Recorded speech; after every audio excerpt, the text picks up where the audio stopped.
Grã-Bretanha.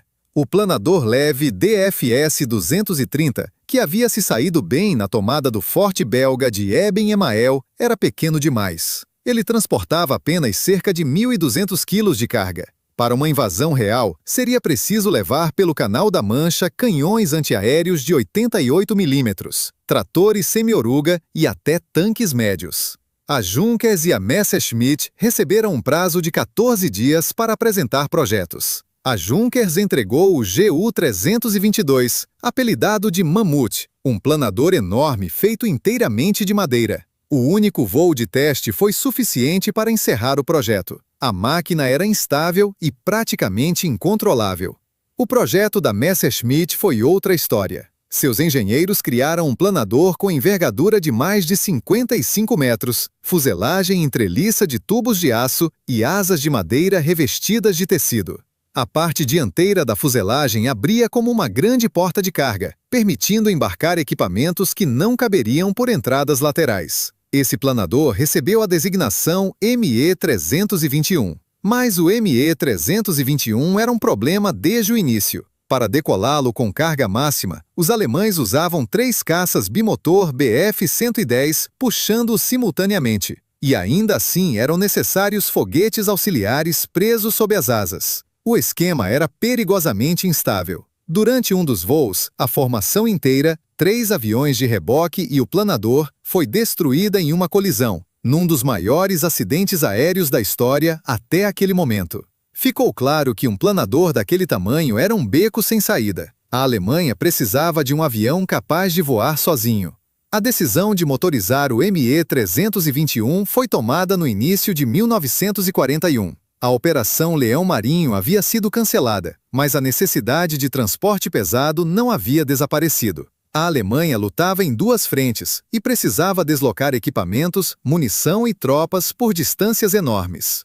O principal obstáculo era os motores. A indústria aeronáutica alemã operava no limite, com fábricas ocupadas com pedidos para bombardeiros e caças. A saída veio da França ocupada. Nos depósitos franceses havia motores radiais Gnome Rhône 14N, com cerca de 1.140 cavalos de potência cada. Não eram os mais potentes, mas estavam disponíveis em quantidade suficiente e não sobrecarregavam a cadeia produtiva alemã. 3 motores por asa, 6 no total. Assim nasceu o ME-323 Gigant. A aparência da máquina impressionava qualquer um que a visse pela primeira vez. Envergadura de mais de 55 metros, fuselagem com quase 29 metros de comprimento. As portas de carga dianteiras se abriam para os lados, revelando um enorme compartimento interno. Lá dentro cabia um tanque médio, um transporte blindado semi-oruga, vários canhões pesados ou até 130 soldados completamente equipados.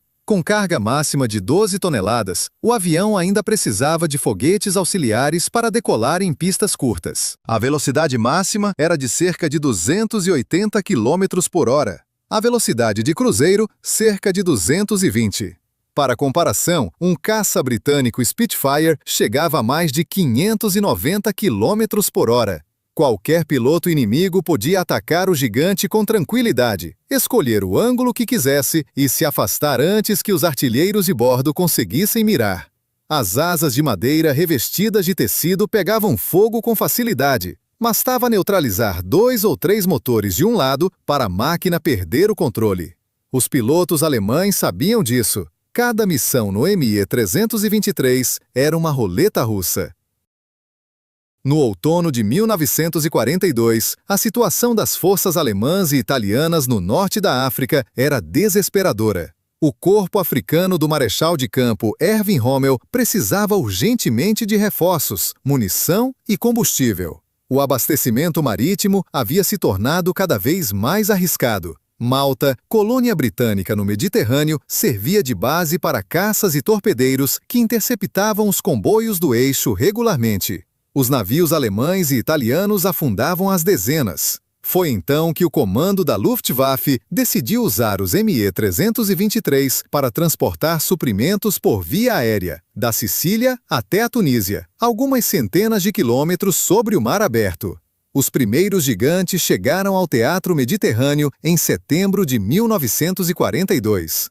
O abastecimento aéreo intensivo para a Tunísia começou em novembro. As portas de carga se abriam nos aeródromos da Sicília. Entravam caminhões, canhões, caixas de munição, barris de combustível. Horas depois, tudo era desembarcado em pistas tunisianas, muitas vezes ao som de artilharia ao longe. Entre o final de 1942 e abril de 1943, foram realizadas cerca de 1.200 missões, transportando aproximadamente 15 mil toneladas de material de guerra, mais de 300 caminhões, mais de 200 canhões de médio calibre, quase 100 unidades de blindados. Os números impressionavam no papel, mas por trás de cada missão havia a mesma ameaça. Caças britânicos patrulhavam o espaço aéreo sobre o mar praticamente sem interrupção. O Me-323 voava baixo, devagar e de forma previsível. Sua silhueta enorme era visível a dezenas de quilômetros. Os artilheiros de bordo tinham pouca chance de acertar um caça ágil vindo da direção do sol ou debaixo da fuselagem. Os britânicos logo entenderam as vulnerabilidades do gigante e começaram a caçá-lo sistematicamente. As esquadrilhas atacavam em formação, por vários ângulos ao mesmo tempo, dividindo a atenção dos artilheiros. As asas pegavam fogo, as máquinas perdiam motores, inclinavam e caíam no Mediterrâneo. Tripulações e passageiros que não conseguissem saltar de paraquedas morriam junto com a carga. Rommel enviava radiograma após radiograma para Berlim, descrevendo a falta de tudo: projéteis, peças, água potável. Hitler insistia em manter a Tunísia a qualquer custo e exigia mais entregas, independentemente das perdas no ar. Os pilotos do gigante chamavam a rota entre a Sicília e a Tunísia de Corredor da Morte. Na manhã de 22 de abril de 1943, Quinta-feira Santa, véspera da Páscoa, 16 Me-323 foram designados para uma missão com carga de combustível de aviação e munição para o Grupo de Exércitos Tunísia, o que restava do antigo Corpo Africano sob o comando do general-coronel von Arnim. 2 não conseguiram decolar por problemas mecânicos. 14 levantaram voo. Junto com eles, partiram 10 Junkers GAU-52 do mesmo aeródromo. A escolta prevista era de mais de 100 caças. Parte decolava da Sicília, outra parte deveria encontrar o comboio próximo à costa africana, vindo da Tunísia. Os primeiros minutos de voo transcorreram normalmente, mas a meio caminho entre a Sicília e a Tunísia, na altura da ilha de Zembra, o comandante do grupo de Gigantes, o tenente-coronel Werner Stephan, ordenou uma mudança de rota em direção ao Cabo Bom, desviando do trajeto acordado. Mais tarde, entre os oficiais de transporte, ficou a convicção de que Stephan havia mudado o curso por conta própria para chegar à Tunísia mais rápido. Se tivesse sobrevivido, provavelmente responderia perante um tribunal militar. A coluna se dividiu. Os 10 GU-52 continuaram pelo trajeto original, e a maior parte da escolta de caças ficou com eles. Dos 100 e poucos caças previstos, apenas 79 Bf-109 do segundo grupo da 27ª Esquadra de Caça acompanharam os 14 Gigantes. Do lado africano, vinha ao encontro do comboio uma formação de ataque aliada. As forças aéreas sul-africanas tinham no ar caças P-40 Kitty Hawk da 7ª Asa Sul-Africana. A eles se juntaram esquadrilhas de Spitfire britânicos, entre elas as esquadrilhas 250 e 260 da Força Aérea Real.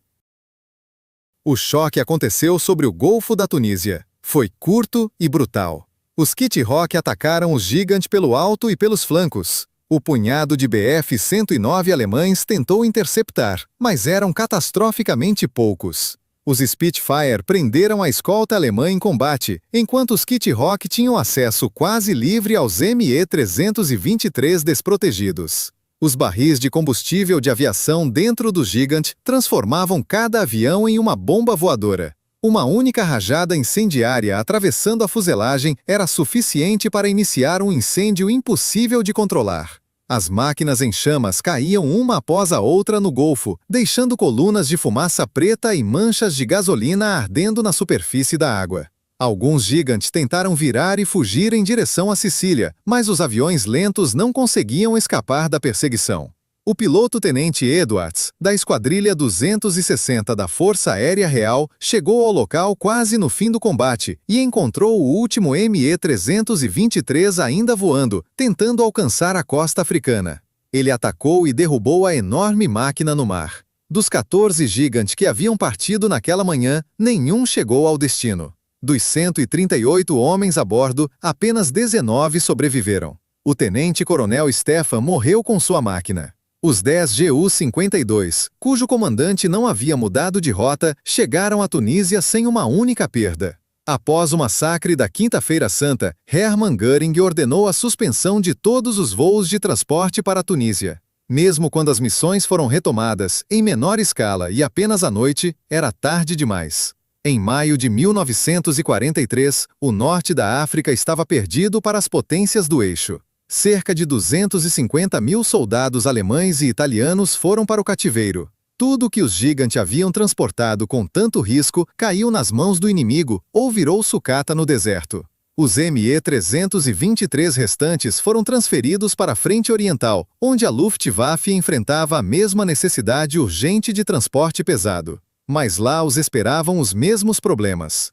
Em 1943, a aviação soviética já era muito diferente da que havia sido nos primeiros meses da guerra. Os novos Yakovlev e Lavochkin não ficavam atrás dos aviões alemães em velocidade e manobrabilidade. Um ME-323 lento e desajeitado era uma presa fácil.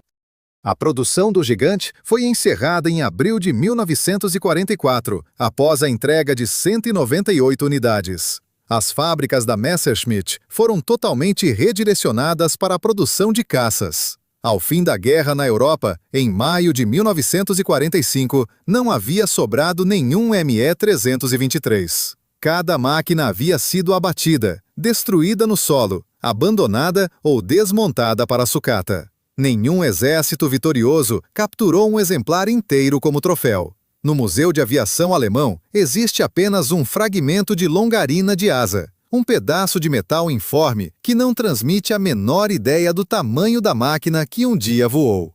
Em 2012, mergulhadores italianos encontraram no fundo do mar Mediterrâneo, perto da ilha de La Maddalena, ao largo da Sardenha, a fuselagem quase intacta de um ME-323. Em 26 de julho de 1943, 2 gigantes haviam partido de um aeródromo na Sardenha, em direção à Itália continental. Foram interceptados por caças britânicos. Um caiu em terra e pegou fogo. O segundo fez um pouso forçado